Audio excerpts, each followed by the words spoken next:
is it. I did say hello to everybody, but I'm not sure you heard me the first time, man. So I'll say it again. Hope you're all well. Very well. Well, look, we'll get going, Danny. Good to see you. Good to speak with you again. You've had time now to assess, watch back the Wigan performance, the Wigan defeat. What's your conclusion now you've had the opportunity to do that? I think the overriding emotion was one of disappointment. I don't think we got to the levels that we were expecting of ourselves. I think we had 72% possession, but only 26 box entries, which pretty much tells a lot of the story. We had a lot of the ball, but lacked the penetration or the cutting edge that we were hoping for, and we take collective responsibility for that. Why was it that performance was shown from your players, given the optimism that was clearly felt from you before the game because of that pre-season or mid-season break that you'd had? Well, I think we rightly felt confident going into the game. I thought we'd had a good lead up, we'd had good preparation, the training had been good, the attitude and work ethic of the players had been first class, and we felt that we'd made some real gains during that time. But collectively, we didn't perform to the level that we would have liked, and sometimes that happens. The players are human beings, and sometimes you don't always get the rewards that you deserve in football. Not short term anyway, but I do believe that over time that you do. And there's no hiding place. Saturday was a major disappointment. It was as disappointed as I felt for a long time after a game. But you have two choices, don't you? You either lay down and let the referee count you out, or you get back up and you take and accept the criticism that comes your way. And I think some of it is fair, and and it's come from all quarters, and we have to accept that. But ultimately, you get up and you go again, and that's what we intend to do. You know, we're pretty determined.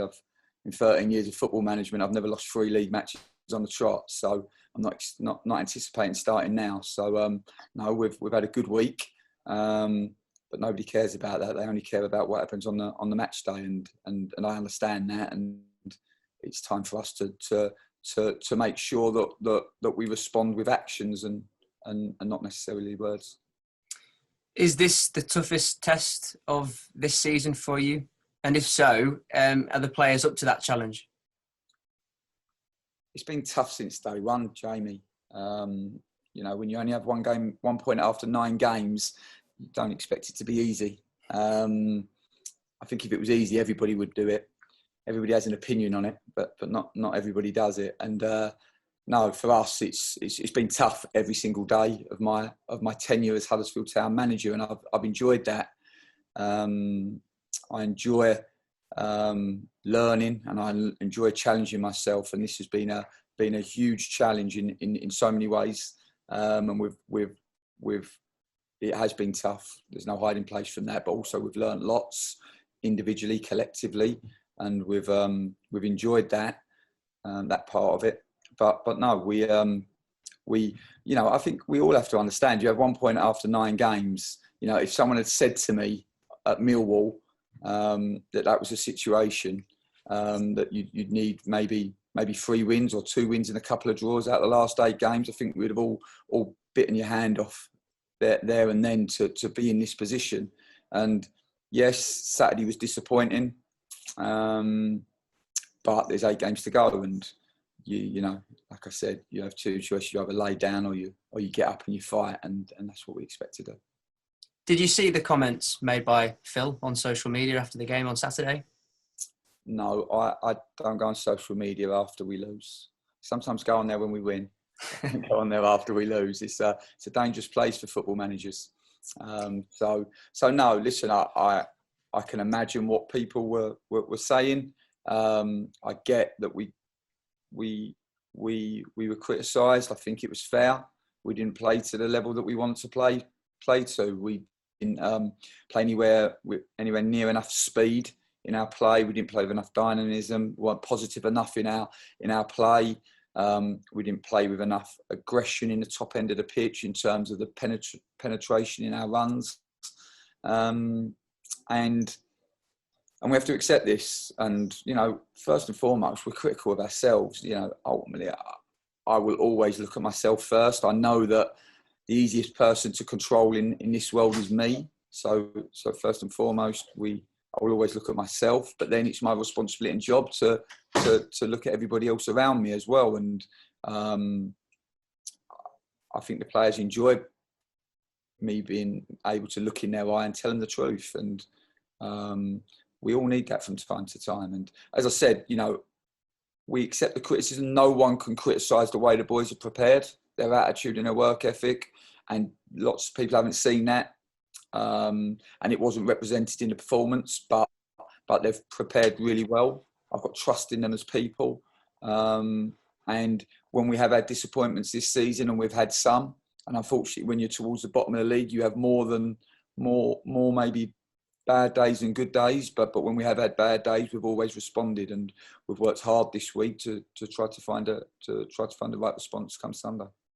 Just the last point on this, and you've mentioned the criticism that was felt from some of the fans, and I've listened and I've read from what we've seen, what we've heard throughout the week. But one thing that was overriding from the fans, Danny, was that there was a lack of leadership on the field, that there was a lack of voice on the field in that performance against Wigan. Do you think that's a fair criticism of your players and your squad from that game? I think, you know, when you look at the game, we had a lot of possession.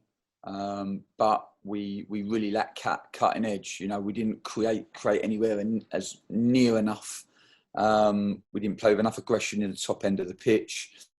I think you look at the game in its entirety. We had two key players out in Steve Mounier and Fraser Campbell. You know, there's no hiding place. We would prefer to use Carlin from the 11 rather than the 9. The number 9 is a really important player on your pitch. You know, I go back to the success that I've had in my managerial career. Any time, and I don't actually think it's happened to me, but any time where I've lost 2 of my number 9s, football becomes more of a challenge to you as a team. You know, every team needs that platform, that focal point, and we all know Carlin can give us many qualities.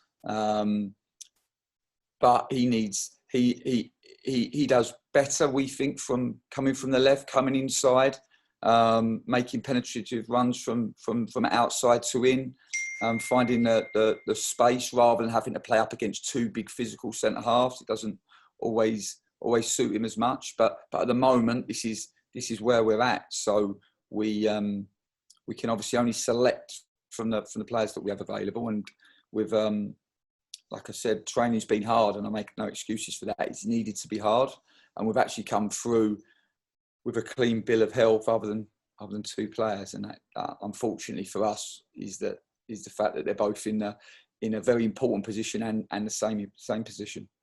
So are they unavailable for Sunday's game against Forest, Campbell and Mounier? No, well, we're hopeful that they'll be back, and that we'll be able to use them. We know that we have 8 games coming very, very quickly in a very, very short space of time, and we can't afford to make any mistakes in terms of bringing them back too soon, because we know that could be fatal for their season. So we have to try to be patient where possible, but there's no hiding place to say that we would be massively benefited from having one, if not both of them back. And but like I said, you know, I don't want people to think that's an excuse. It's not. It's a reason, I think. But we still could have played with a lot more speed and a lot more positivity than we did. And ultimately, you know, for me, I will always protect my players, and I will always take responsibility for their performance. That is my job. And we didn't get to our levels on Saturday against Wigan, and I have to credit Wigan. No one want to. People might think that they're an unglamorous club. I don't know, but they're a really good team with a really nice balance to their squad. There's a reason why they're top of the form guide for 6 matches, 8 matches and 10 matches. And they played well on Saturday, and they deservedly won. And we have to accept that, feel the pain, and move forward.